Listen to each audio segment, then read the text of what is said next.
Today we're going to spend a few minutes on the ACT calendar. It is often not used as much as it should be because people are too comfortable with their Outlook calendar and they don't want to move. But there's many good reasons to be using the ACT calendar. Let's take a quick look at it.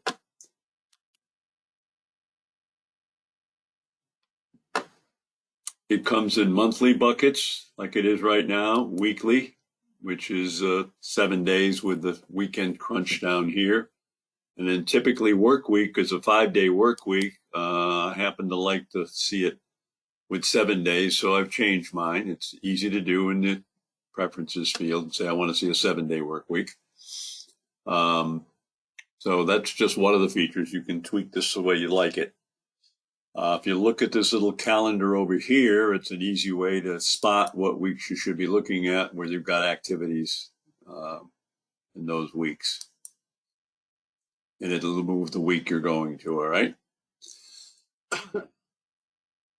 Now, one of the other nice features here is we can easily, from any one of these things that are showing up in here as activities, we can click on the person's name that we're going to have the activity with, and it'll bring you right to that person's record.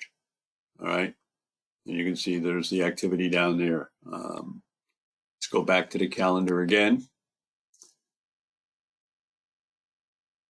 and talk about one of the areas that people seem to forget about very often. In this case, we're saying we're going to see all types of activities. I typically would ask people to turn off calls because you might make 20 or 30 calls in a day. You don't need that to clutter up, particularly a one-day calendar, fill it up with a bunch of phone calls you got to make.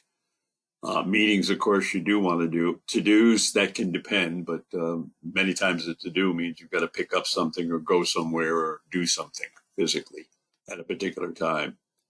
Appointments, just another word for meetings. Typically, people use appointments for doctor visits as opposed to meetings with customers. Marketing calls, don't need it. Let's get rid of them.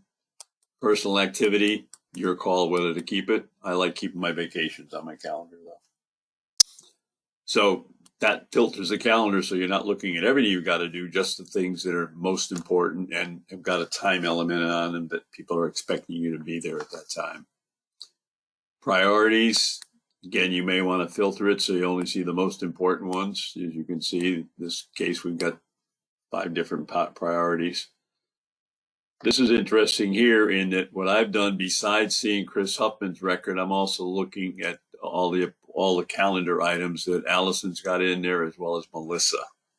And the ones that are theirs, for instance, this one down here belongs to Allison, because her name is in parentheses at the beginning. That's the client she's having the meeting with. Because this one doesn't have a parentheses with somebody else's name in front of it, this is one that belongs to Chris Huffman.